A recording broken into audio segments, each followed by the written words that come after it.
সমষ্টিগতভাৱে সমগ্ৰ বৰপেটা সমষ্টিক সমাৱেশটো আমি কৰিছোঁ।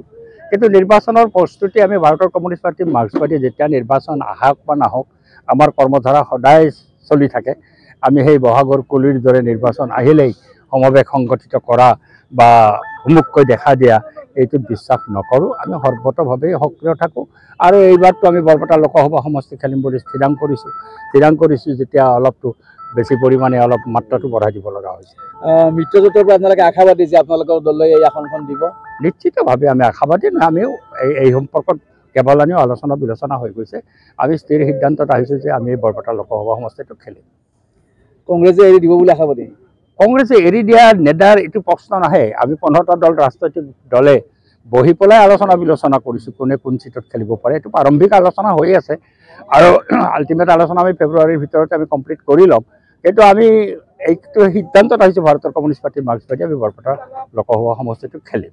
আপোনালোকৰ মিত্ৰজোঁটে আপোনালোকক দিলেও খেলিব নিদিলেও খেলিব? নিশ্চিতভাৱে যদি নিদিয়াৰ প্ৰশ্নটো অহাই নাই, যদি কিবা কাৰণত কিবা বিসংগতি হয়ও আমি কিন্তু বৰপেটা লোকসভা সমষ্টি খেলিম। আপোনাৰ নামটোৱে চৰ্চাত আহি আছে প্ৰাৰ্থী হিচাপে? আমি ভাৰতৰ কমিউনিষ্ট পাৰ্টি মাৰ্ক্সবাদীয়ে নিৰ্বাচনৰ প্ৰাককালত আমি আলোচনা বিলোচনা কৰি আমি কেণ্ডিডেট ঠিক কৰোঁ। আমাৰ চেণ্ট্ৰেল কমিটি জানুৱাৰী মাহৰ 28, 29, 30 তাৰিখে কেৰালাত বহিব। তাতে আমাৰ কেণ্ডিডেট সম্পৰ্কত বিতং আলোচনা হয়। আমি সিদ্ধান্তত যাম। আমি ফেব্ৰুৱাৰী 1 আপোনালোকক জনাব। বৰপেটাৰ বাহিৰে আন সমষ্টি বিচাৰিব? নাই, আমি বিচৰা নাই। আমি যদিও পূৰ্বতে আমি 3টা সমষ্টিত আমাৰ প্ৰস্তুতিৰ কাম কাজ প্ৰাৰম্ভিকভাৱে আৰম্ভ কৰিছিলোঁ, মংগলদৈ, শিলচৰ আৰু বৰপেটা। কিন্তু শেহতীয়াভাৱে আমি যেতিয়া ইণ্ডিয়া গঠন হোৱাৰ আগতে আমি অসমত প্ৰথমতে 11টা ৰাজনৈতিক দল, তাৰপিছত 12টা ৰাজনৈতিক দল, তাৰপিছত 15টা ৰাজনৈতিক দলে আমি সন্মিলিত হৈছিলোঁ।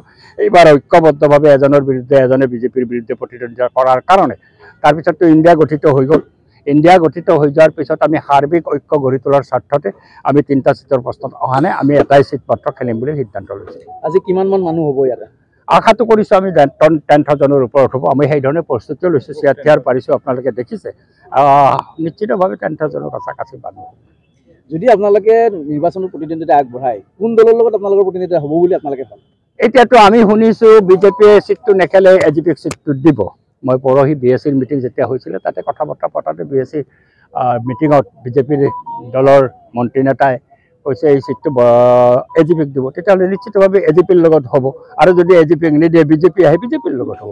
কিন্তু বিজেপি আৰু এজিপিৰ মাজত আমি কোনো পাৰ্থক্য সৃষ্টি কৰিব বিচৰা নাই, কাৰণ দে আৰ এলি।